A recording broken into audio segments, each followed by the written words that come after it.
Gemavi es presentado por Dermagloss, una familia de productos para que tomes lo mejor del sol.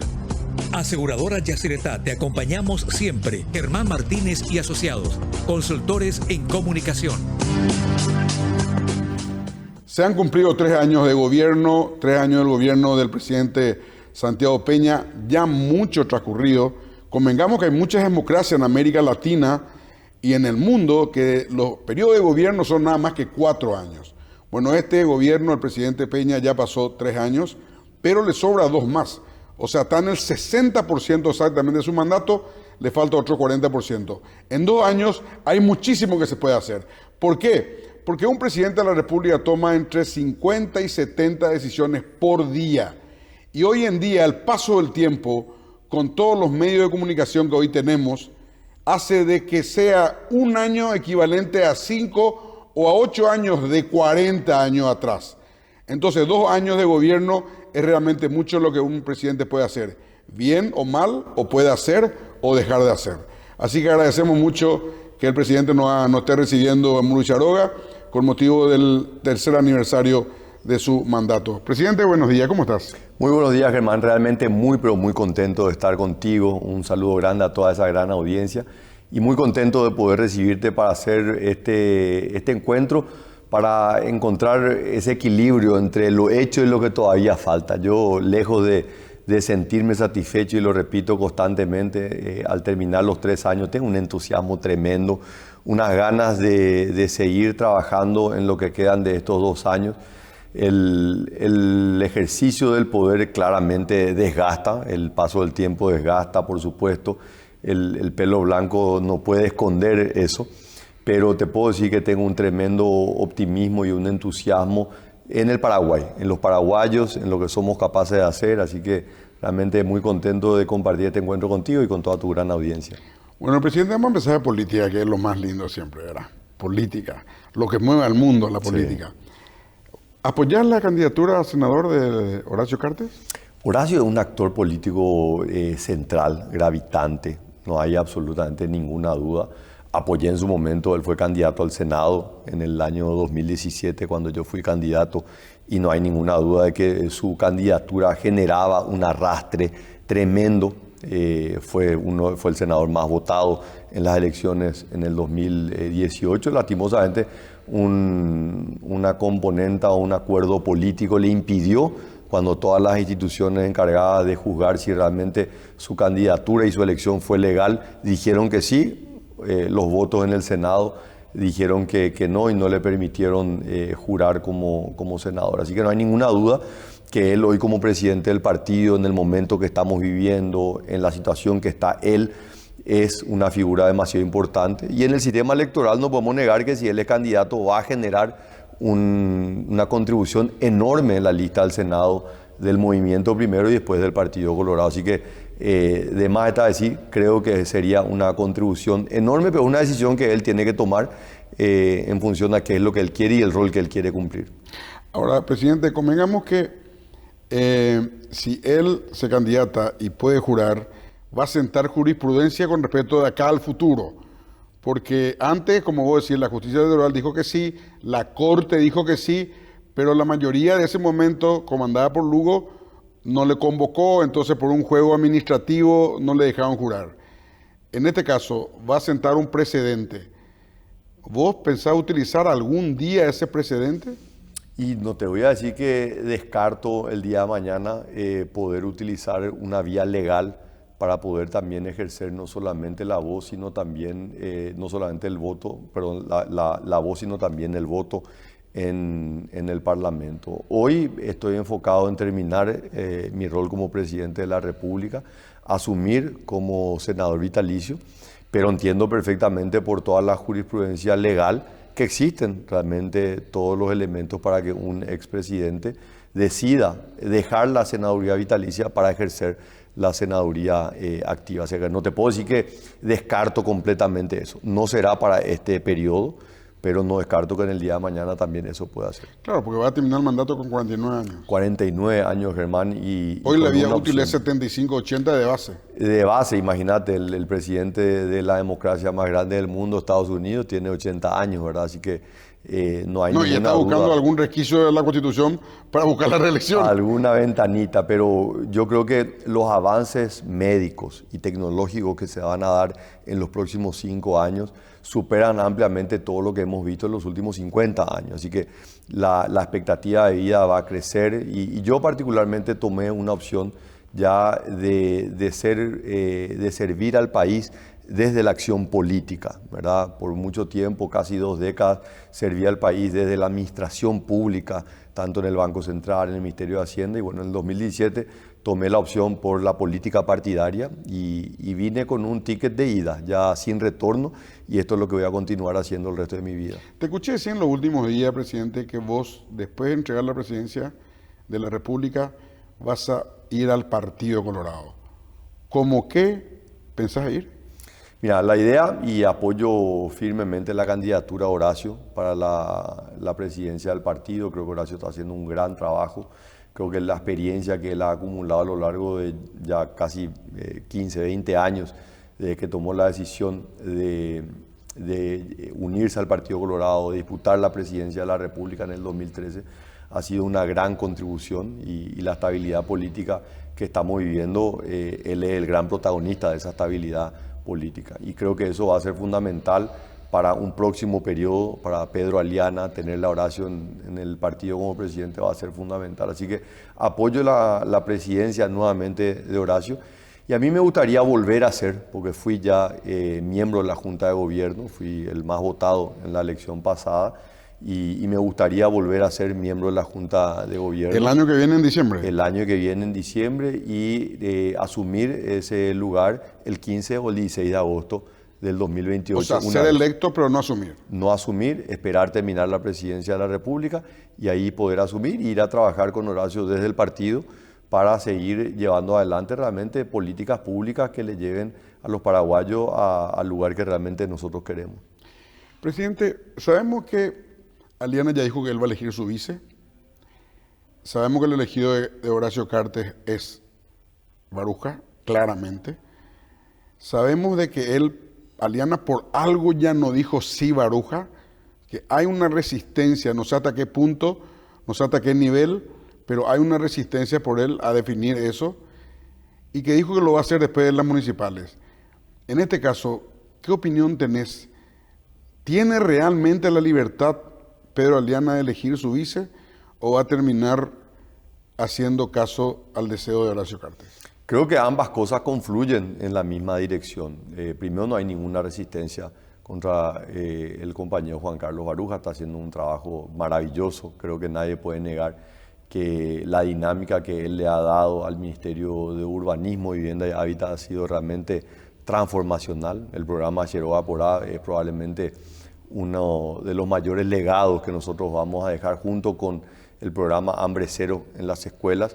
Creo que Yeroa Porá va a ser uno de los grandes legados del acceso a la vivienda. Esto no hay ningún invento nuestro, esto es parte de lo que construyó Estados Unidos en el post-Segunda Guerra Mundial, ¿verdad? La construcción del sueño americano, una educación de calidad, una alimentación que sea homogénea para todos y el acceso a la vivienda, que era parte de ese sueño americano que vio en esas políticas ver un resurgir de la economía americana después de décadas que venía sufriendo desde la Gran Depresión de finales del 20.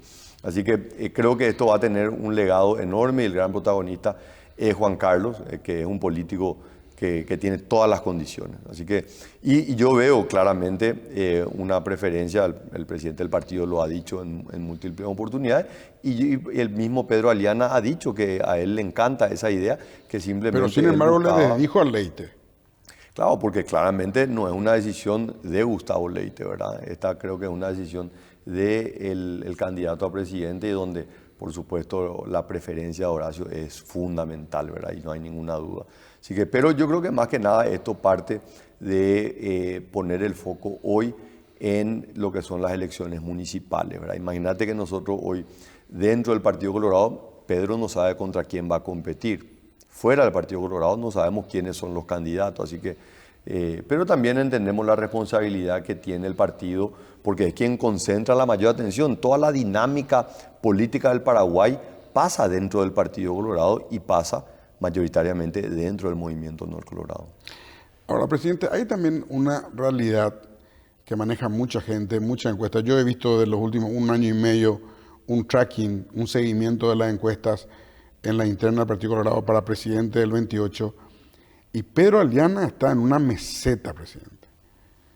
O sea, está, como se dice en aviación, vuelo recto y nivelado. No sube tampoco. Y Bueno, su popularidad no es tan alta Pedro, como la de Horacio Cartes, por ejemplo. En todas las encuestas que nosotros vemos a nivel nacional, Pedro lidera en todas las encuestas. Eso es lo que nosotros vemos, ¿verdad? Hay algunos actores políticos fuera del Partido Colorado, líderes distritales que tienen algún tipo de medición, sí, pero acá todavía falta mucho. Yo creo que el partido todavía concentra la mayoría de la adhesión del pueblo paraguayo. Así que no tengo ninguna duda que lo que nosotros hemos visto el pasado 7 de junio, ¿verdad? Porque el 7 de junio fueron elecciones de todos los partidos políticos, pero el único que realmente desarrolló el músculo de una elección fue el Partido Colorado. El único que planteó candidatura en todos los distritos a nivel nacional, el único que desplegó realmente mesas de votación en todo el país fue el Partido Colorado. Y creo que eso se demostró también en las mediciones. Muchos candidatos a intendentes del Partido Colorado, previa a las municipales, tenían un tipo de desempeño en las encuestas y la semana después, con la validación popular, sus números en las encuestas aumentaron dramáticamente, ¿verdad? Y creo que eso es lo que va a pasar. Creo que Pedro va a ser el candidato del Partido Colorado y eso va a unir los esfuerzos de todos los colorados y también de los no colorados que encuentran en el Partido Colorado el orden, la disciplina para poder seguir progresando y desarrollando el Paraguay. Presidente, cuando en el año 22 el presidente Mario Abdo Benítez le propone a Horacio Cartes un consenso entre los dos grandes movimientos, en ese momento ellos no oficialistas y el Honor Colorado era disidente, sobre la figura de Pedro Aliana, la respuesta de Horacio Cartes fue: no puedo yo hacer una alianza sobre Pedro Aliana si Santiago Peña mide mucho mejor en la encuesta. Finalmente, por ese motivo no se pudo llegar a un acuerdo y fuiste vos el candidato porque en ese momento medías bien. ¿Crees que hay alguna chance ahora, teniendo en cuenta de que los 1.300.000 votos que tuvo en la interna municipal del Partido Colorado, 300.000 fueron de la disidencia y 1.000.000 de Honor Colorado? Yo creo, Germán, primero, la historia no fue tan así como vos la planteas. El planteamiento dentro de lo que fue la operación, primero Cicatriz y luego Concordia, el planteamiento era en capital, que yo sea candidato a intendente en Asunción. Ese fue el planteamiento formal y concreto por parte del expresidente Mario Abdo, a lo cual yo me negué. Dije que yo, y sin condicionar una futura candidatura a presidente de la República, que yo no creía que sea la persona indicada, que sí me gustaría ser presidente y poder trabajar por la capital, como lo estamos haciendo. Hace unos días celebramos el primer foro Asunción 500 años, donde mostramos todas las obras y todos los proyectos que estamos llevando adelante para la capital y creo que se puede ayudar muchísimo desde el gobierno nacional en la municipalidad de Asunción, pero yo estaba convencido de que no era la persona en ese momento. Cuando terminaron las municipales, hubo nuevamente un planteamiento, un intento, nunca fue tan formal, de tratar de construir una candidatura en común dentro de la figura de Concordia, pero había una sola condición: cualquier candidato menos Santiago Peña. Es lo que digo. Exactamente, entonces... Y la negociación la llevaba a cabo Alderete. Exactamente, ¿verdad? Entonces, bueno, y obviamente clarísimo que en ese entonces el vicepresidente Hugo Velázquez ya había lanzado, inclusive previa a las elecciones municipales, él ya había lanzado su candidatura y su intención y obviamente él bajo ninguna circunstancia estaba en condiciones en ese momento de bajar su candidatura, ¿verdad? Entonces, claramente eso solamente se podía dar sobre la base de una candidatura de Hugo Velázquez a la presidencia y Pedro Aliana a la vicepresidencia. Y en un momento de idas y venidas de algunas de algunos rumores, Pedro Aliana salió y dijo que él bajo ninguna circunstancia sería candidato a vicepresidente si no es por una chapa de honor colorado. Presidente, ¿cómo ves a la oposición? Digo, a la oposición interna del Partido Colorado, en este caso específicamente a Vince. Yo, a ver, primero una reflexión sobre el proceso interno municipal, que yo creo es bastante interesante porque vos mostraste esos números, ¿verdad? Más de 1 millón de votos fueron para candidatos que disputaron dentro del movimiento Honor Colorado. Y creo que acá radica probablemente una de las mayores fortalezas y el destaque, el liderazgo del presidente del partido, que al mismo tiempo de ser presidente del partido es también líder del movimiento, que hoy podemos decir es por lejos el movimiento más grande. Pero el presidente del partido ha sabido encontrar ese equilibrio entre su liderazgo como líder del movimiento y también al mismo tiempo ampliar los límites del movimiento lo suficientemente amplio para que finalmente toda la disputa del movimiento pase a ser la disputa de todo el partido. ¿A qué me refiero con esto? Nosotros trabajamos desde los primeros días del año en escucharle a los líderes regionales y departamentales, porque la elección municipal es una elección de interés distrital. Por supuesto que a nivel nacional nos encanta juntar los números y tantos números sacamos, tantos votos, pero en realidad es una disputa local. Se disputan intereses distritales y cercanía con los actores distritales, no con las figuras nacionales. Aquella figura nacional que diga saqué tantos votos en esta elección está mintiendo. Esos votos pertenecen a los candidatos distritales. Y lo que nosotros hicimos, y la gran fortaleza y la visión del presidente Horacio Cartes, fue permitir que haya una participación y una disputa dentro del movimiento Honor Colorado. Se abrieron chapas, se pusieron reglas y se dijo, señores, hasta 2 candidatos dentro del movimiento pueden disputar, dando un reconocimiento a los liderazgos locales. Y eso fue lo que permitió que haya una disputa tan fuerte dentro del Partido Colorado, pero finalmente el 90% son candidatos del movimiento Honor Colorado. Pero el movimiento Honor Colorado propuso una disputa que ni siquiera la veíamos en la oposición o en la disidencia del partido. Si vos ves el caso de Asunción, empiezan cada uno con candidatos, después empieza a unir, pero ya probablemente ya era una unión que 2 más 2 nos daba 4. Vos sabés perfectamente que en política, no porque vos hagas descabalgar a un candidato y le digas, bueno, este es el nuevo candidato, todos se van atrás de ellos. No, lo que pasa es que eso en sí conlleva una demostración de debilidad. Claro. Y eso percibe el elector. Y eso es lo que nosotros creemos, y esto es el mérito para el presidente del partido y líder del movimiento, que entendió que la disputa dentro del movimiento es realmente algo muy favorable. Y eso es lo que dio el resultado del pasado 7 de junio. Ahora, por supuesto, todos trabajando para todos los candidatos de la lista 1. Yo particularmente, abiertamente lo digo, porque yo digo, ¿quién soy yo para cuestionar si ellos son resultado de un mandato popular contra candidatos de otros movimientos o partidos políticos que no se sometieron a un proceso político de someterse realmente al voto popular? Entonces, estos candidatos realmente tienen legitimidad.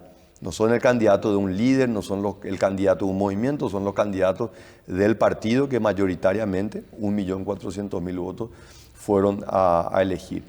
Y creo que esa es la fortaleza del movimiento y es lo que de alguna manera nos está permitiendo a la disidencia poder aglutinar sobre un objetivo común para proyectos municipales o para proyectos presidenciales en el 2027. ¿verdad? Presidente, vos recorriste mucho el mundo y en el mundo se entiende poco o casi nada por qué un partido puede estar en el gobierno por 80 años con un intervalo de 5 años, que fue del 2008 al 2013. ¿Qué le explicas a la gente cuando te cuestiona eso?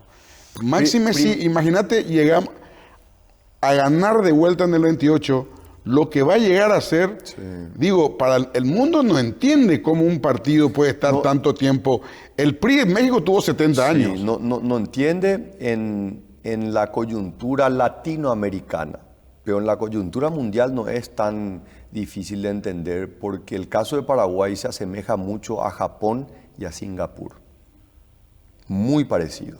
Entonces, cuando vos hablas de la democracia en Singapur, el partido de Lee Kuan Yew, con una fuerte identidad nacional, imagínate, fueron expulsados de Malasia, no tenían territorio y tuvieron que desarrollar una identidad muy, pero muy fuerte. Lee Kuan Yew dejó el poder, pero su partido sigue gobernando en una de las democracias más consolidadas que hay en Asia, ¿verdad? Y lo mismo ocurre en Japón. Japón nadie puede dudar que es una democracia plena, pero hay un partido que ha gobernado por más de 70 años. Entonces, cuando uno pone en perspectiva esos dos casos, y ahí tiene sentido, ¿verdad? Y tiene sentido porque el Partido Colorado, que nace de un momento de mucho dolor, o sea, en 1878, cuando se funda el partido, 1887, cuando se funda el Partido Colorado, o sea, el país era una tumba a cielo abierto, un país que todavía había tratado de recuperarse no de la guerra, sino de la invasión que duró casi una década después de la guerra. No es que terminó esto en 1870 cuando murió el mariscal. Después seguimos por mucho tiempo siendo gobernados con una invasión extranjera. 7 años más. Y nosotros vemos en lo que enarboló Bernardino Caballero la defensa del Paraguay, de los paraguayos, de la identidad nacional. Y creo que esa es la gran fortaleza que el Partido Colorado ha sabido transmitir de generación en generación, porque el Paraguay de Bernardino Caballero fue diferente probablemente al Paraguay ya de comienzos del siglo XX, de Ricardito Brugada, de Ignacio Apane. El Paraguay de 1950 probablemente era muy diferente, el de Natalicio González, el Estado servidor de un hombre libre. Y por supuesto también el Paraguay de los 90 fue muy diferente al que vivieron décadas atrás. Y el Paraguay de hoy es también un Paraguay diferente al de comienzos de la democracia en los 90. Pero sin embargo el partido ha sabido mantener generación tras generación esa identidad nacional, esos valores, la paraguayidad que se dice muchas veces, ¿verdad? Que creo que es lo que el partido ha sabido sostener y defender muchas veces de las modas que han tratado de venir desde afuera y que el partido ha sido el fiel defensor y custodio de esos valores. Presidente, vos viviste en los Estados Unidos, estudiaste allá y sabes cómo se maneja el gobierno en los Estados Unidos. Ahí un presidente no puede hacer muchas cosas, lo que quiere. De hecho, es cuasi parlamentario en los Estados Unidos en muchas decisiones. Los ministros, por ejemplo, son aprobados y aceptados por el Senado de los Estados Unidos. ¿Qué realmente hizo tu gobierno para cambiar tanto la forma con que le vio y le trató a Horacio Cartes para levantar todas sus penalidades que pesaban sobre él, y hoy es un hombre para los Estados Unidos normal previo a las sanciones que tuvo? No solamente una persona normal, sino ven en Horacio Cartes un actor político gravitante en la estabilidad del Paraguay y el rol que juega el Partido Colorado. ¿Qué es lo que utilicé, como decís, estudié allá y trabajé allá durante 3 años? Y algo que obviamente vos te tocó también vivir en Estados Unidos, ¿sabes? Estados Unidos, que este año cumplió 250 años de independencia, es una idea, es el sueño de inmigrantes que encontraron en ese lugar una geografía llena de oportunidades. Y Estados Unidos, a lo largo de su historia, ha sido casi como una tierra prometida para muchos. Es una nación de inmigrantes que ha permitido que indistintamente de donde vos hayas nacido, todos pueden llamarse americanos. Por más que hoy hay mucha controversia sobre los derechos de nacimiento, si realmente el tema migratorio tiene que manejarse de una manera tan abierta o debería haber algunas limitaciones, pero ellos mismos reconocen que fue una nación creada por inmigrantes. Y esa nación de inmigrantes ha hecho que el americano mire mucho hacia adentro y poco hacia afuera. Esa es una realidad. La gran mayoría del pueblo americano no tiene pasaporte. La gran mayoría de los americanos nunca han salido de Estados Unidos.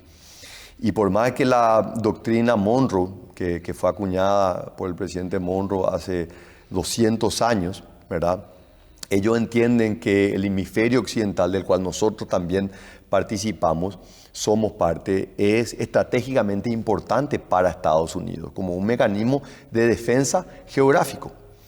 Pero a pesar de eso, el desconocimiento que hay de los americanos sobre la realidad de América Latina.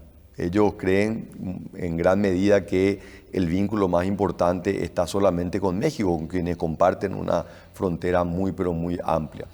Pero hay una realidad totalmente diferente, hay una realidad diferente en Centroamérica, hay una realidad diferente en Sudamérica. Los países de Sudamérica no todos somos iguales. O sea, Paraguay, yo particularmente creo que Paraguay tiene una historia diferente al resto de los países y acá hay 500 años de historia que muestran eso, desde la llegada de los primeros conquistadores en 1537, ese choque de civilizaciones, la revolución de los comuneros, el grito de independencia en 1811. O sea, los paraguayos y muchos historiadores hablan que previo a la Guerra Grande, el Paraguay era el país diferente, los paraguayos eran los diferentes de la región.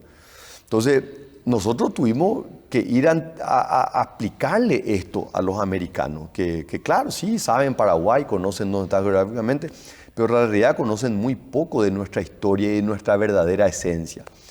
Yo trabajé mucho en eso, Germán. Trabajé mucho en la campaña. Me fui como precandidato del Partido Colorado. Me fui a hablar con legisladores, senadores. Me fui a hablar con miembros de la Cámara de Representantes. Me fui nuevamente como candidato del Partido Colorado porque entendía que más allá de la relación con el gobierno de turno, con el Departamento de Estado, con el Departamento del Tesoro, el verdadero mandato popular o la representación popular del pueblo americano está en el Congreso, en el Capitolio. Y nosotros nunca habíamos desarrollado ese vínculo, muy poco, por no decir ningún vínculo con la clase política americana. Y fue eso lo que yo trabajé desde un comienzo, fue eso lo que hice una vez que gané la presidencia.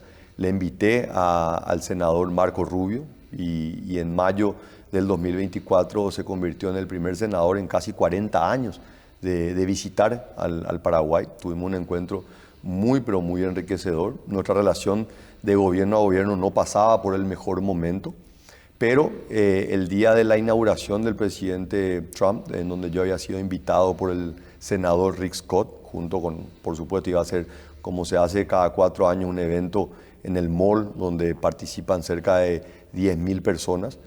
Ocurrió algo que obviamente escapa al control de todo, que fue un evento climatológico que no se vivía en 40 años, ¿verdad? Y tuvieron que mudar la jura adentro del Capitolio y bueno, ya en un lugar mucho más pequeño yo no pude participar. Pero sí, ese día, el día que juró el presidente Trump, al final del día, la primera reunión oficial que tuvo ya el confirmado senador y en ese entonces secretario de Estado Marco Rubio, se fue a mi hotel y me dijo ahí, vamos a trabajar en Paraguay, vamos a cambiar la dinámica de la relación con Paraguay y vamos a trabajar juntos. Y bueno, parte de eso fue el proceso de que ellos entiendan por qué el Paraguay hace lo que hace, por qué el Paraguay decide apoyar a Israel, por qué el Paraguay decide apoyar a Taiwán, dónde radican nuestros valores más fundamentales y por qué el Partido Colorado juega un rol tan, pero tan importante en ese proceso. Ahora, presidente, quiero irme al fondo de la cuestión. ¿Por dónde vino la negociación? ¿Por la cercanía con Rubio? ¿Por la cercanía de Tomás Vitar con Rubio, que ve los partidos en su departamento, compartiendo como amigos? La ida del Leite, porque él dejó entrever que él hizo algo, por eso dijo, voy a contar dentro de 10 años qué hice y qué no hice. Tu relación con Marco Rubio, tu relación con Trump, la alineación a Israel, con la que Trump tiene unas relaciones muy fuertes, y la relación de Horacio Cartes con Netanyahu es muy fuerte también. ¿Por dónde vino la mano? ¿Qué pesó más de todo lo que te estoy citando para que se levante todo contra Cartes? Pesó la verdad, Germán. Y la verdad es que Horacio Cartes había sido perseguido en el gobierno de Mario Abdo de una manera inmisericordia. Y la verdad hizo que las sanciones sean levantadas, simplemente. No hay que tratar de buscar, Entiendo, es la verdad. Pero ¿quién el que tomó la verdad e impulsó la verdad dentro del gobierno americano? La verdad hizo justicia. Porque la verdad es una entelequia, presidente. No. La verdad, Es la verdad. ¿Dónde aterrizó la verdad? En el Salón Oval, en el Departamento de Estado, donde es el Ministerio de Relaciones Exteriores americano, en Jerusalén. Germán, la verdad es una sola. La verdad es una sola, la verdad se manifiesta de diferentes maneras, de diferentes canales. Cada uno sabe lo que ha hecho en este proceso para que se vea la verdad. Así que yo te puedo decir que Horacio Cartes había sido sancionado injustamente y fue justamente reivindicado y fue levantada esa sanción injusta. Hablando de Horacio Cartes, presidente, él pasó por un momento de salud bastante delicado. Yo tengo una experiencia un poco más delicada que él, porque yo tengo un trasplante de hígado que es más profundo de lo que le pasó a él. Y cuando uno sale de esa situación es como que quiere comer el mundo. Esa es la sensación que uno da. Me salvé, entonces voy a comer el mundo. Mira al mundo de otra forma, con otra perspectiva. Teniendo en cuenta eso, vos que le conocés, ¿pensás que se va a candidatar al Senado? Sin creer. Yo creo que Horacio, él está partiendo de un sentimiento de una enorme gratitud. Él hace lo que hace en agradecimiento por las oportunidades que le dio la vida, por las cosas que ha podido hacer. A él le inunda un sentimiento de gratitud al Partido Colorado, que le hizo candidato en el 2013 y le hizo presidente de la República. Eso es lo que le motivó a él a luchar para ser presidente del partido y desde la presidencia del partido ayudarle a todos los paraguayos, porque el Partido Colorado abre las puertas para todos.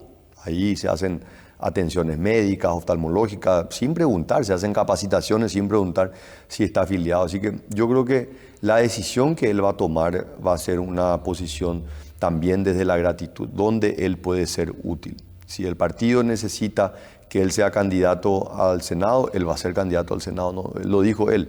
Si el partido desea que él siga sirviendo de la presidencia de la República, y quienes estamos cerca de él estamos convencidos que así tiene que ser, lo va a hacer, ¿verdad? Entonces él parte desde ese sentimiento de gratitud, y creo que eso es algo demasiado lindo. No esperar a ver qué más yo puedo recibir, sino qué más es lo que puedo dar. ¿Qué pensaba de la oposición paraguaya, presidente? Yo creo que la oposición está de alguna manera sin rumbo. Yo creo que hay un profundo desconocimiento de qué es lo que sostiene a una democracia.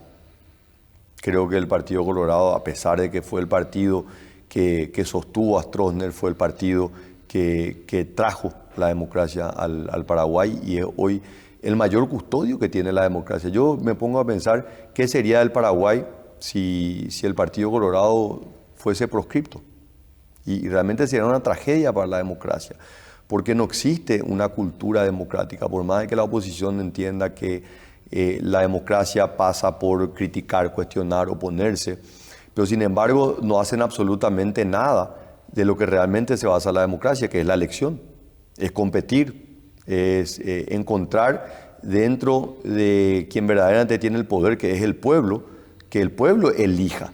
Y estas elecciones son nuevamente un reflejo de eso. Imagínate Camilo, que recibió más de 40.000 votos en estas elecciones pasadas, tiene que competir contra una persona que en una muy cuestionada encuesta, con algo así como 1.000 casos, fue designado por una serie de movimientos y partidos políticos. O sea, no hay ningún mecanismo de validación popular ahí.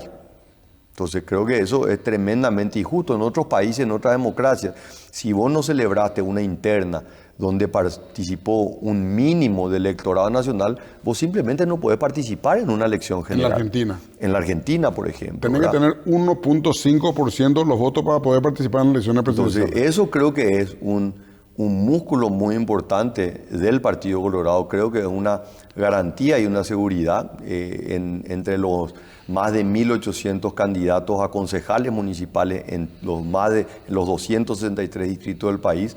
Hay jóvenes que se están candidatando por primera vez, que se le abrió las puertas de una plataforma político-electoral para poder representar a sus comunidades. No vemos eso en otros movimientos, en otros partidos políticos. Entonces, yo no quiero meterme tanto en otros movimientos y en partidos políticos, prefiero concentrarme en lo que hace mi partido y realmente celebro el momento que está viviendo, porque no es fácil movilizar 1.400.000 compatriotas que el 7 de junio se levantaron, formaron fila, votaron, muchos trabajaron como miembros de mesa, veedores, apoderados, en lo que realmente son las bases de la democracia. Presidente, vos manejas encuestas todos los días, seguro, y sabés que realmente Prieto es el opositor que mejor mide en las encuestas. ¿Qué opinión tenés de él? No tengo ninguna opinión más allá de reconocer que él es una figura relevante en el plano distrital. Él, no hay ninguna duda, fue electo con una amplia mayoría y reelecto en elecciones municipales, pero más allá de eso todavía tiene un largo camino por delante, ¿verdad? Y quiero ponerte el ejemplo de lo que nosotros disputamos en las elecciones del 2023, ¿verdad? Landy Torres, hoy gobernador del departamento del Alto Paraná, viniendo de un distrito pequeño, Santa Rita es un distrito muy pequeño, uno de los distritos más pequeños de Alto Paraná, y sin embargo él se convirtió en un líder departamental, no hay ninguna duda, él le tiene la validación popular para ser considerado un actor gravitante en la política departamental, en un departamento que no es fácil como el Alto Paraná, ¿verdad? Entonces creo que nosotros tenemos que alentar la participación. A mí me encanta que se animen, que participen, pero esto no se gana simplemente con encuestas, esto se gana con organización. Una organización que no solamente es importante para ganar una elección, sino también es una organización política para gobernar, porque no nos olvidemos que la victoria de Fernando Lugo fue tremendamente importante en el año 2008, fue una reivindicación para la oposición y finalmente un paso, el primer traspaso pacífico de un partido a otro se dio en el año 2008 en el Paraguay. Pero sin embargo fueron esas estructuras débiles y esas lealtades frágiles y esas convicciones todavía más frágiles las que hicieron caer al gobierno de Fernando Lugo, ¿verdad? O sea, entonces creo que nosotros no tenemos que solamente pensar, y es creo que la gran fortaleza que tiene el Partido Colorado, que no solamente tiene una estructura fuerte para ganar una elección, sino tiene una estructura fuerte para gobernar, y lo que nosotros hemos visto en estos 3 años, creo que también rompe una dinámica histórica, ¿verdad? Primero, una relación respetuosa, armoniosa, de una colaboración plena entre el Poder Ejecutivo, entre el gobierno y el partido, de dinámicas donde anteriormente desde el partido se conspiraba contra el gobierno o se trataba de erosionar. Hoy tenemos una relación donde yo como presidente me voy al partido, informo las acciones, escucho al partido, y un partido que claramente ha apoyado a lo largo de estos 3 años. Y lo otro es la relación dentro del Poder Ejecutivo, de presidente y vicepresidente, que históricamente eran actores armoniosos hasta el día que ganan las elecciones. Desde el día siguiente eran actores antagónicos, que hacía que la efectividad del gobierno sea disminuida, ¿verdad? Hoy con Pedro estamos cambiando esa dinámica y creo que es lo que proyecta a él como una figura gravitante para el futuro del Paraguay, y Dios quiera y el pueblo paraguayo así lo desea, el próximo presidente del país. Presidente, hay 3 áreas sociales que es muy importante en tu gobierno. El mayor de todos es la salud. Creo que probablemente ha de ser tu peor déficit en estos 3 años. Depende de cómo lo mires. Si vos mirás la fotografía de qué es lo que hoy hay en materia de salud, y sí, claramente el escenario es desalentador. Las carencias son enormes. Pero si vos ves la película, si vos ves qué es lo que ha ocurrido en los últimos 3 años, si vos ves qué es lo que va a ocurrir todavía en los próximos 2 años, yo creo firmemente que vamos a entregar, y va a ser probablemente uno de los grandes legados de esta administración. Acá hay décadas de carencias en materia de salud pública. Salud pública que nosotros veíamos como el gasto de bolsillo del ciudadano o simplemente personas que fallecían con una expectativa de vida mucho más baja que la que tienen otros países de la región. En el quinquenio anterior se tienen registros de unos 14 millones de consultas dentro del sistema público. En los últimos 3 años ese número pasó a 40 millones de consultas. Si miras las atenciones médicas que se han dado en el Gran Hospital de Oviedo y en el Gran Hospital del Sur, que ha ocurrido en estos 2 años, la construcción del hospital en Santaní, la construcción del hospital en Curuguatú, la construcción del hospital en Concepción, en Mariscal Estigarribia, en Asunción, el gran hospital, el nuevo gran hospital de Itagua como un símbolo de la salud pública, no solamente paraguaya, sino un símbolo regional. Va a ser el hospital público de referencia a nivel regional. Y por supuesto el Gran Hospital del Este, que también está ya en fase de ejecución. Van a ser 9 centros hospitalarios en un país que no construía hospitales. Todos los hospitales públicos fueron donaciones de gobiernos extranjeros. Y esto es como consecuencia también de la negociación que hicimos con el Brasil en la tarifa de Itaipú, que nos permitió en estos 3 años traer más recursos que lo que se habían traído en 30 años. ¿Y los remedios, presidente? Y los remedios también podemos ver el crecimiento en lo que ha sido el presupuesto para el Instituto Nacional del Cáncer, el aumento para el Ministerio de Salud ha sido tremendo, tremendo. O sea, no hay absolutamente ninguna área ¿Y la carencia del que hay presupuesto? reclamo, presidente? No, y eso estoy diciendo, porque la carencia es todavía una carencia totalmente insatisfecha. Cuando vos ves la fotografía de hoy, no es para sentirse hoy satisfecho, pero la pregunta que hemos hecho y qué acciones que hemos iniciado van a tener consecuencias en los próximos 2 años y en las próximas administraciones. Mucho de la siembra de nuestro gobierno va a haber su cosecha en el próximo gobierno. Y eso es parte de la política pública. ¿Y estos 2 años qué pensaba hacer por la salud, presidente? Continuar la inversión. Estamos invirtiendo 500 millones de dólares. Nunca antes en la historia se había invertido. Nosotros nos fuimos, yo estuve en Concepción hace unos días, Germán, y entré al quirófano, donde le estaban haciendo operaciones oftalmológicas, operaciones de cataratas a personas humildes. Eso no existía en Paraguay, no existía, simplemente no se hacían. Esto empezó ahora en nuestro gobierno. 50.000 paraguayos mayores de 50 años tienen problemas ya de vista que perdieron totalmente. 150.000 están teniendo algún problema, dificultad, donde no había una respuesta dentro del sector público. Hoy empieza a haber una respuesta. Entonces, creo que hay cambios significativos, pero siempre estamos en ese equilibrio, como no sonar triunfalista. Yo no quiero sonar triunfalista, pero tampoco quiero sonar derrotista, que no hay absolutamente nada. No. Ahora hay avances, pero todavía quedan muchísimos avances que estamos trabajando.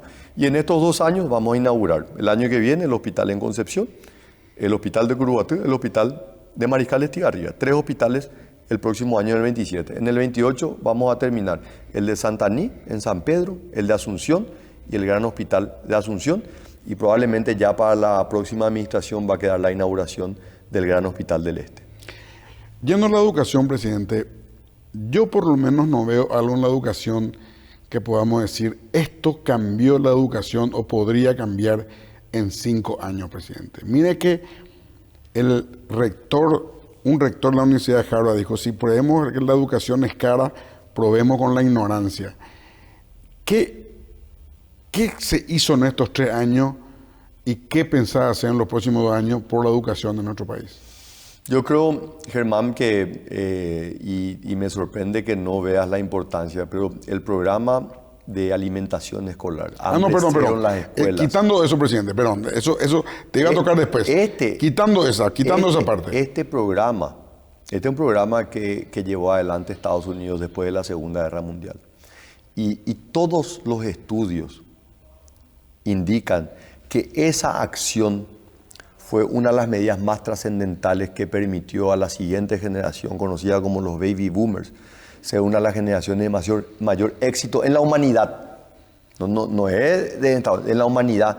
No hay registro de una nación que haya tenido un desarrollo tan grande como fue la generación de los baby boomers. y encuentran que el programa de alimentación escolar permitió igualar las oportunidades. Porque siempre hablamos que es cierto, la educación pública es un igualador de oportunidades y permite escalar socialmente. Pero vos podés tener el mejor docente en aula, pero si ese niño no se alimentó correctamente, no hay forma de que pueda aprender, aunque tenga el mejor profesor dentro del aula. Fuera de la alimentación el programa escolar, alimentación escolar va a ser probablemente uno de los saltos cualitativos más importantes que van a haber, no esta generación, muchas generaciones, que resuelve el problema nutricional, un problema que está dando un salto desde la desnutrición a la malnutrición, está permitiendo que ese niño pueda realmente absorber los conocimientos en aula. Ese niño que hoy aprende de matemática, aprende a leer, a escribir, de historia, también aprende la importancia nutricional, porque los dos problemas más grandes que sufre el paraguayo son enfermedades prevenibles, la hipertensión y la diabetes, que están vinculadas a los hábitos alimenticios que tenemos desde la infancia. Por supuesto, sin dejar de descuidar que esto también funciona como una transferencia condicionada para las familias más humildes, porque hasta la familia más humilde saca los recursos de donde no tiene para darle un poco de dinero, o le daba un poco de dinero a su hijo para que compre algo en la cantina, muchas veces alimentos procesados no nutricionales. Eso está cambiando, y todo el encadenamiento productivo con la agricultura familiar. Así que eso tiene un impacto transversal en diferentes sectores y va a tener un impacto en esta generación. Y a eso, y como un paso anterior, el programa de Semillas del Futuro. El concepto de cómo nosotros le atendemos a ese niño en los primeros 1000 días de vida. Esto está teniendo un cambio y va a tener un impacto en la educación de una manera tremenda, porque ese niño, principalmente de un origen muy humilde, que desde los 4 meses va a tener una atención médica, va a tener una atención nutricional, va a tener una estimulación temprana, ese niño ya entra al ciclo escolar básico de otra manera. Ya entra con otra velocidad, ya entra con otro desarrollo neuronal, y ese niño que entra ya al sistema escolar, que se va a quedar los 12 años, o 12 o 13 años del sistema escolar, tiene una chance elevadísima, primero, de tener una formación técnica como base, o tener una formación universitaria, donde también estamos trabajando sobre un control mucho más riguroso sobre la oferta de la educación terciaria. El trabajo que está haciendo la ANEA de controlar, de certificar a las carreras y decir claramente, señores, los números no mienten. Si vos te graduaste de una universidad que está acreditada, la probabilidad es que tus ingresos sean más altos que vos te gradúes de una universidad que no está acreditada. Entonces, todo esto son temas incómodos, pero que tenemos que enfrentar y que lo estamos enfrentando en cada una de las áreas que estamos trabajando.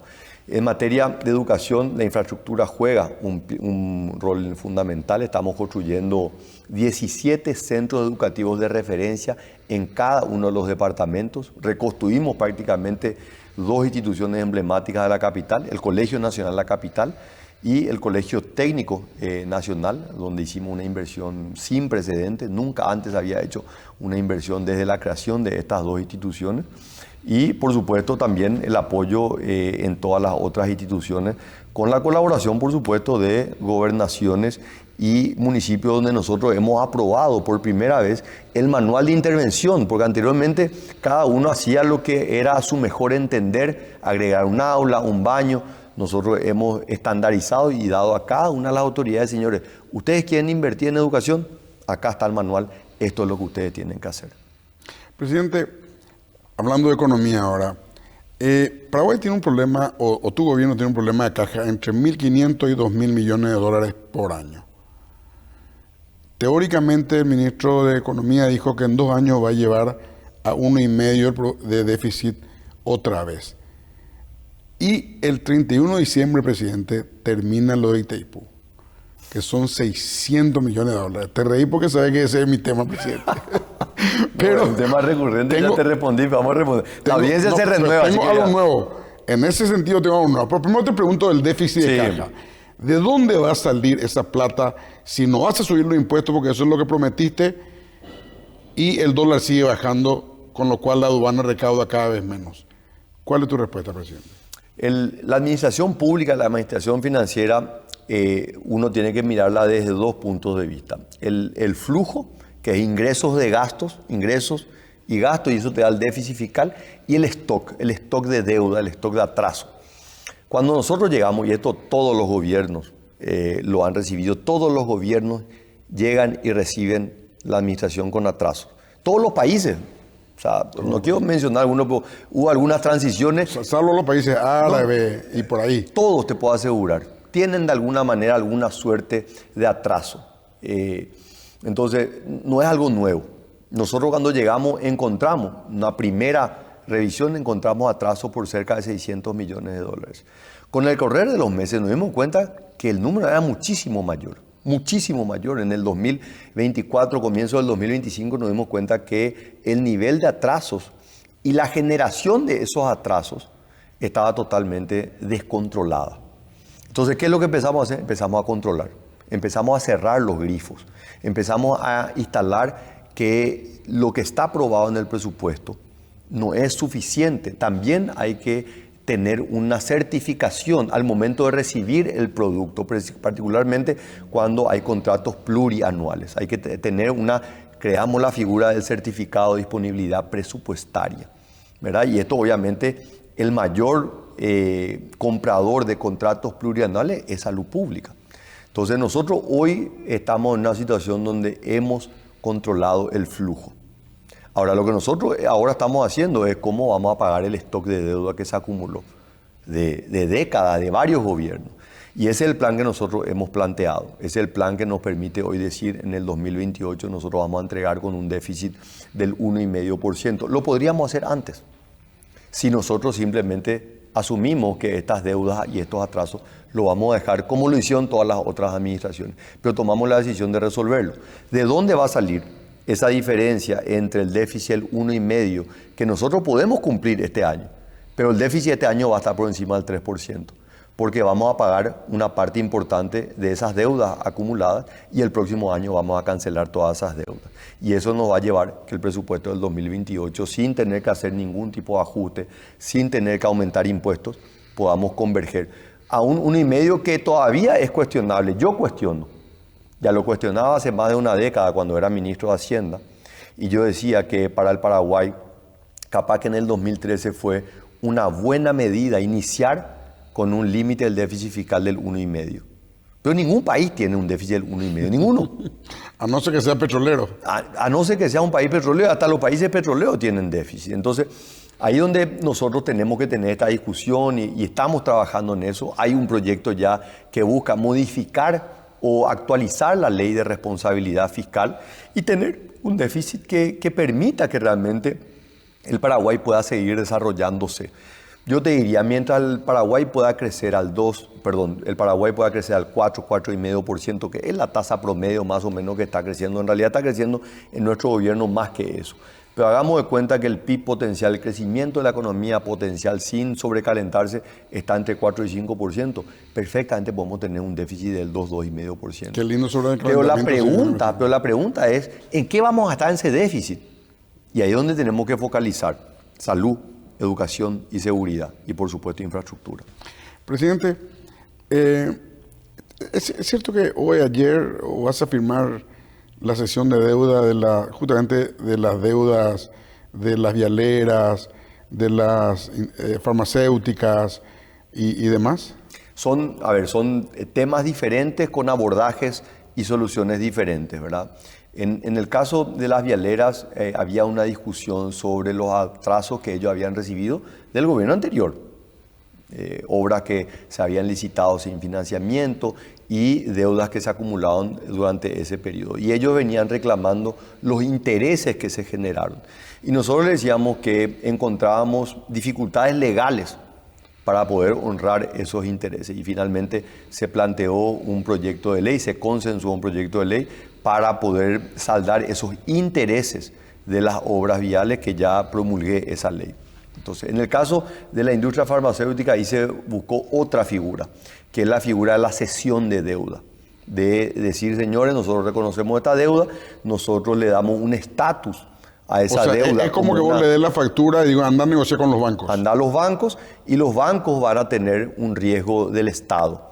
y esto le permite a ellos tener O sea, va a haber un costo una especie financiero. de colateral codeudor del Estado. Así mismo, el Estado reconoce eso y eso también se está ejecutando de manera regular. Entonces, en ambos casos nosotros mantenemos un diálogo fluido y O sea, nuestra y todos idea- estos temas de pago y compañía no corrían con Fernández Valdovino y están corriendo con Lovera, este nuevo ministro.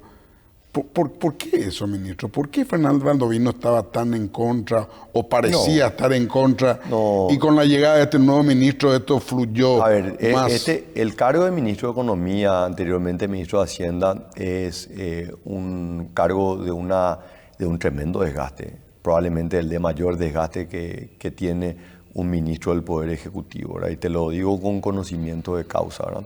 Porque estuve en ese lugar. El ministro que más tiempo estuvo fue el general César Barrientos. El segundo ministro, en 2 oportunidades, ni siquiera fue seguido, fue Dionisio Borda. Y el tercer ministro que más tuvo el cargo fue Carlos Fernández Valdovino, con una agenda de reformas pesadísima, con una serie de desafíos tremendos. Carlos sigue colaborando con el gobierno como miembro del Consejo de Itaipú, pero entendíamos mutuamente que en esta fase y luego de todo lo que habíamos hecho en este primer tiempo, que en este segundo tiempo se requeriría de otro perfil. Y ambos coincidimos que Óscar Lovera tiene ese perfil para poder trabajar en Tiene las más cuentas habilidades, públicas. Fernando, presidente. Pero, a ver, cada Limitándonos, yo sé que jugador. vos le querés mucho a Fernando Valdovino, de hecho trabajaste con él en el Banco Central, pero Lovera tiene mucho más habilidades blandas que Fernández. Y eso es importante. Cada uno, esto, a ver, en un equipo, en todo equipo, en un equipo de fútbol, vos tenés jugadores que son hábiles para cierto tipo de partido o para cierta jugada y hay otro para otro, ¿verdad? O sea, todos somos así, Germán. Vos tenés muchísimas virtudes, estoy seguro de tu señora, así como la mía, debe encontrar muchísimos defectos también, pero somos así. Somos Claro. así, somos humanos. Bueno, el tema de Itaipú, presidente. Itaipú, presidente, termina el 31 de diciembre. Me dijiste que tenía un abajo la manga la última vez que estuvimos juntos, el 4 de mayo. Pero explicar a la en la audiencia radio. qué es lo que vos entendés que acaba el 31 Claro, de diciembre. el 31 de diciembre, la tarifa que consiguió el presidente Peña elevar un poco y mantenerse en 19, voy a hablar de redondo, cifra redonda, presidente, para no entrar en comas, $19 por megavatio, nos permitió a nosotros recibir 650 millones de dólares, que yo le descubrí al presidente antes que nadie sepa, al Paraguay por año. Ese acuerdo regía por 3 años. El 31 de diciembre de este año termina ese acuerdo. ¿Qué dice el tratado? Que tiene que ser el costo de la generación, que el precio se iría a $9, 9 piquito, pero 9, digamos, para redondear. Ahí desaparecerían los 650 millones de dólares que hoy están viniendo todavía como gastos sociales. El presidente me dijo que tenía un as bajo la manga. Yo le quiero preguntar que me cuente qué es la bajo la manga. Yo tengo un as, no sé si es el que él tiene, pero yo tengo para proponerle un as bajo la manga que él tiene. Presidente. Para agregar a tu análisis, para la audiencia, porque estos temas parecerían ser muy técnicos, pero no son tan complicados.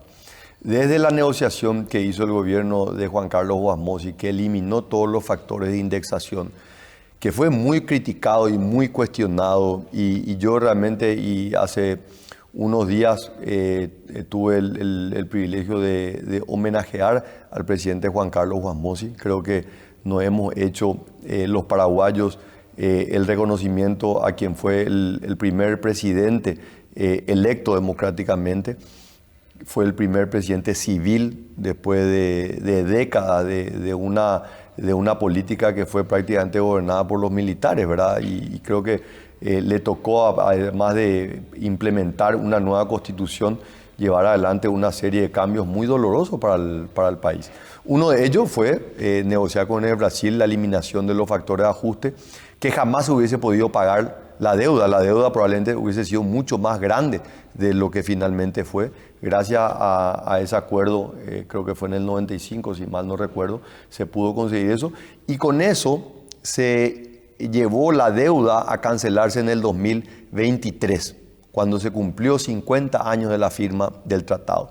Desde el 95 hasta el 2022, la tarifa estuvo siempre en $22, algo así, números más, números menos, ¿verdad?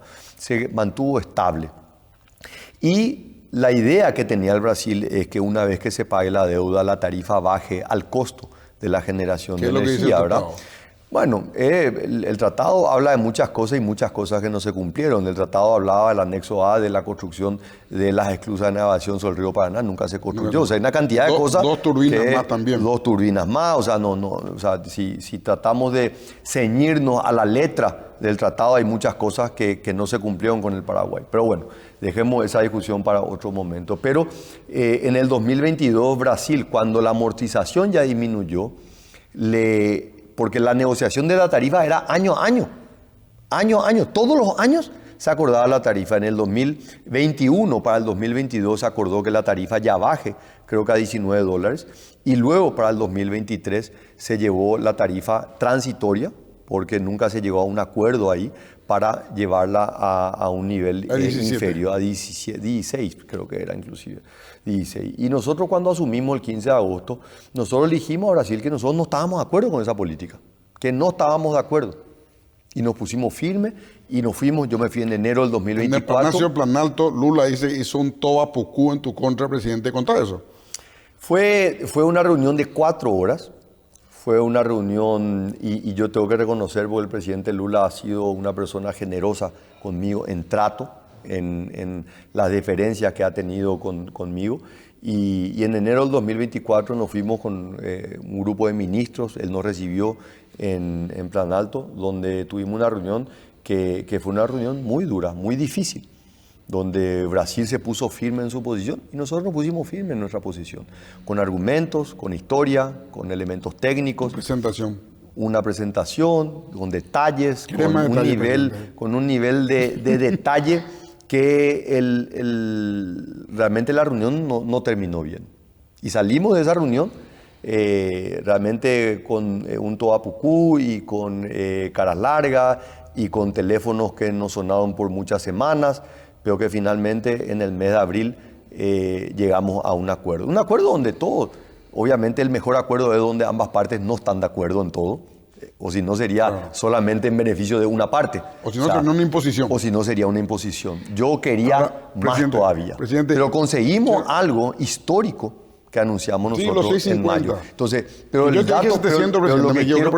que quiero nomás decir, lo que vos estás diciendo esto va a ocurrir, en realidad nosotros conseguimos algo único, que fue acordar la tarifa por 3 años.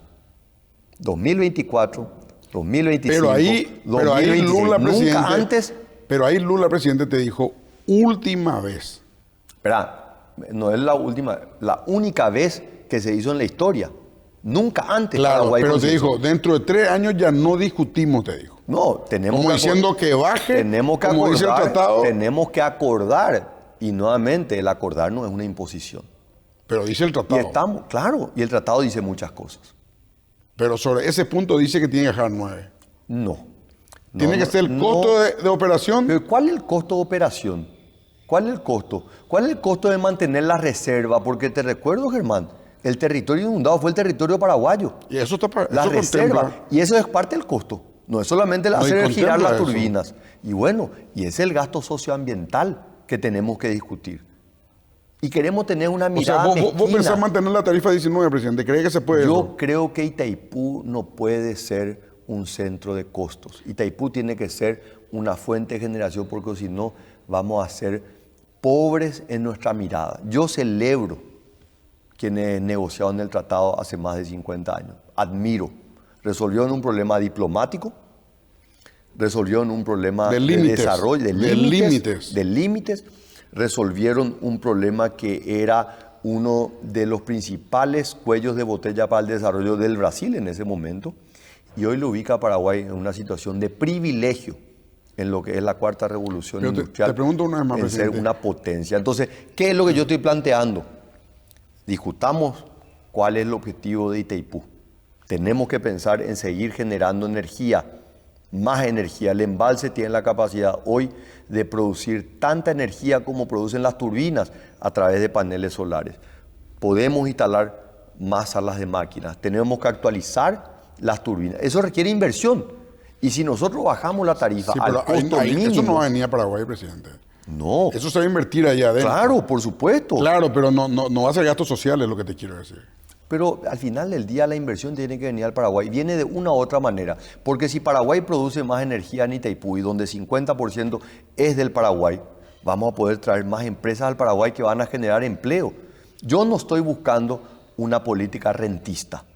Yo estoy buscando una política desarrollista. Eso fue lo que hizo Brasil en la década del 70 y del 80. Desarrolló su país gracias a Itaipú. Ahora, eso es lo que yo estoy haciendo para que el Paraguay también se desarrolle. Por eso nosotros vemos hoy un crecimiento en el consumo de la energía eléctrica. Y presidente, ¿no estamos llegando a pocos años de que se consuma todo? Y por eso tenemos que hoy pensar en las nuevas fuentes de generación. ¿Y cuál es la energía atómica? Es una opción. Me he reunido con el secretario general de la Agencia Internacional de Energía Atómica. Hemos firmado un convenio de apoyo a Paraguay. Pero el costo de la energía atómica es mucho más cara que el costo de la energía hidroeléctrica. La energía hidroeléctrica es la más rentable, es la más eficiente, es la más competitiva, ¿verdad? Y después hay una serie, está la energía solar. Pero la atómica está en 80, 100 dólares megavatio. A ver, nosotros tenemos una ventaja. Paraguay tiene enormes reservas de uranio de altísima calidad. Por eso Estados Unidos está interesado, por eso firmamos un convenio de cooperación también con el gobierno americano en la exploración del uso de energía atómica para fines civiles. Y bueno, creemos que el mundo que estamos enfrentando es un mundo que necesita desesperadamente energía. Y Paraguay tiene la posibilidad de producir más energía. Hoy la Argentina está llevando adelante un nuevo plebiscito en Corrientes sobre la posibilidad de construir. ¿Cree que es posible, Corpus? Y bueno, Argentina tiene que levantar ese plebiscito. Tiene que levantar ese plebiscito. Yo creo que es posible. Técnicamente, todos los informes técnicos dicen que realmente ahí se puede hacer una gran represa. ¿Y te acuerdas, presidente? Abajo. Yo me baso sobre los estudios técnicos que hablan de que se puede hacer, ¿verdad? O sea, yo estoy seguro que la misma información que manejo yo es la que manejas vos. Acá es una cuestión de la decisión política por parte de Argentina de avanzar. A mí me tocó, Germán, cuando nosotros llegamos, encontramos las obras de Añacuá estaban prácticamente paradas. Me tuve que ir hasta Italia a reunirme con el presidente de WeBuild, que es una de las empresas constructoras más grandes del mundo, porque la empresa que había ganado el contrato de la construcción había quebrado y una cadena de absorciones hizo que esa empresa que tenía el contrato de Añacuá sea absorbida en Italia por una empresa gigantesca, que obviamente el ojo de esas personas no llegaba. Me fui hasta Italia y me reuní con ellos en uno de los múltiples viajes que hago y gracias a eso pudimos destrabar. ¿Vos te reí de vos mismo, presidente, de tu viaje? No, me río porque la gente ve y obviamente mucha de la prensa critica, ¿verdad?, el viaje, pero cada uno de estos viajes ha cumplido una misión específica y en ese caso, aparte de una visita de Estado con la presidenta del Consejo de Ministros, Giorgia Meloni, también una reunión con el presidente de WeBuild,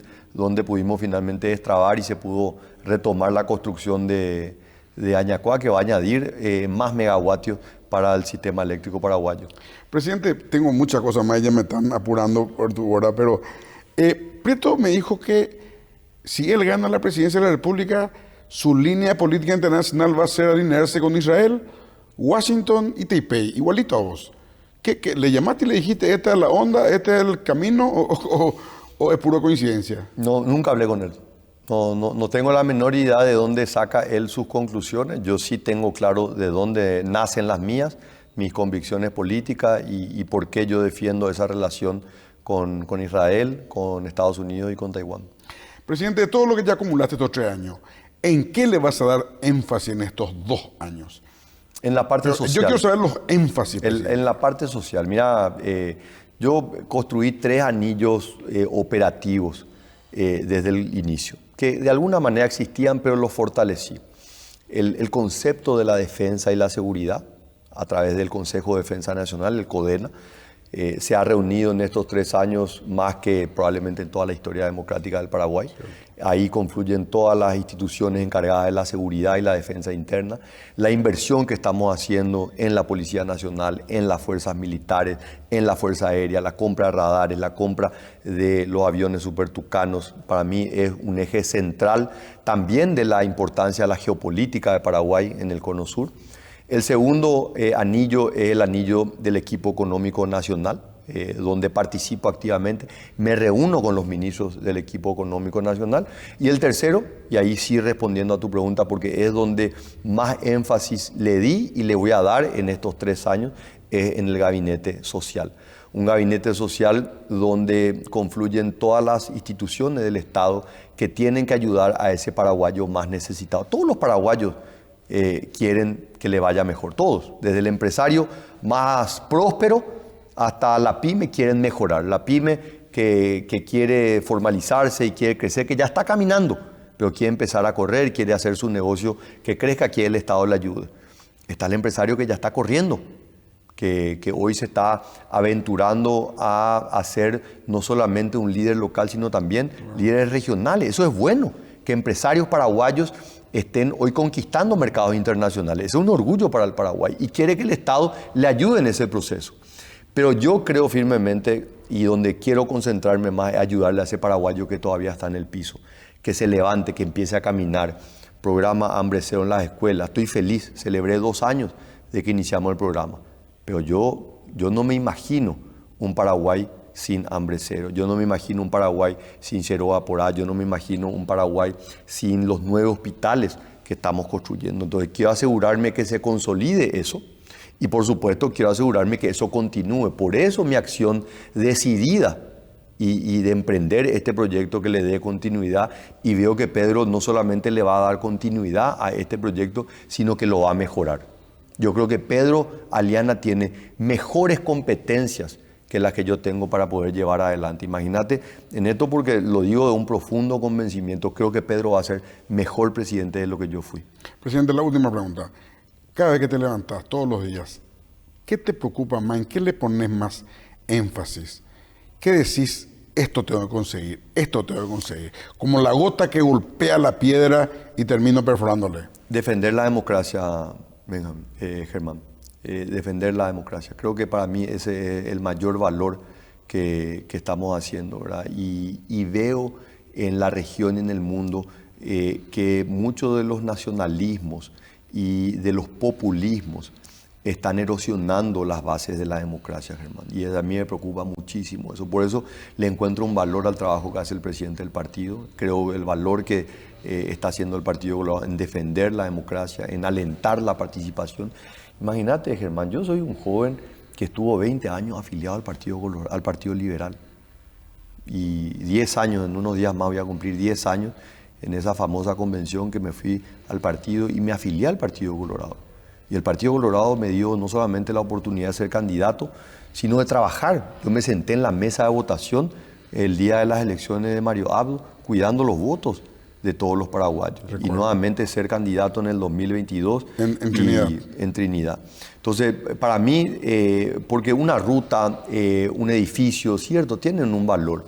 Pero la democracia es lo que va a preservar las libertades del Paraguay. Y si nosotros preservamos las libertades, yo estoy seguro que el Paraguay va a ser una nación. Presidente, desde tu cámara, un mensaje al pueblo paraguayo. Esto se va a ver en redes sociales y en la televisión, presidente. Muchas gracias, Germán. Realmente valoro mucho este espacio, valoro mucho las preguntas que me has hecho. Y decirle que lejos de sentirme cansado, estoy con una energía tremenda. El camino hasta acá no ha sido un camino fácil. El cargo público por momentos es una carga muy pesada. Decimos siempre que solo aquel que lleva el cajón sabe lo que pesa este cajón y lo seguiré llevando, seguiré trabajando para que vengan mejores días para los paraguayos. Los próximos 2 años serán 2 años de enormes desafíos. El calendario electoral se vuelve más intenso. Municipales el 4 de octubre, internas partidarias en diciembre del 2027 y elecciones generales en abril del 2028. Voy a trabajar hasta el último día de mi gestión para el beneficio de todos los paraguayos, pero principalmente de aquellos paraguayos que más necesitan de esa mano solidaria del Estado. Muchísimas gracias. Gracias, presidente. Muchas gracias. Muchas gracias.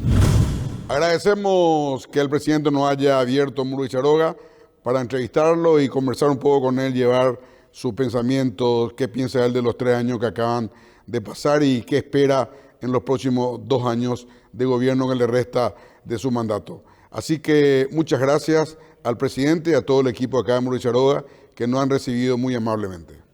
Gemavi fue presentado por Dermagloss, una familia de productos para que tomes lo mejor del sol. Aseguradora Yacyretá, te acompañamos siempre. Germán Martínez y Asociados, consultores en comunicación.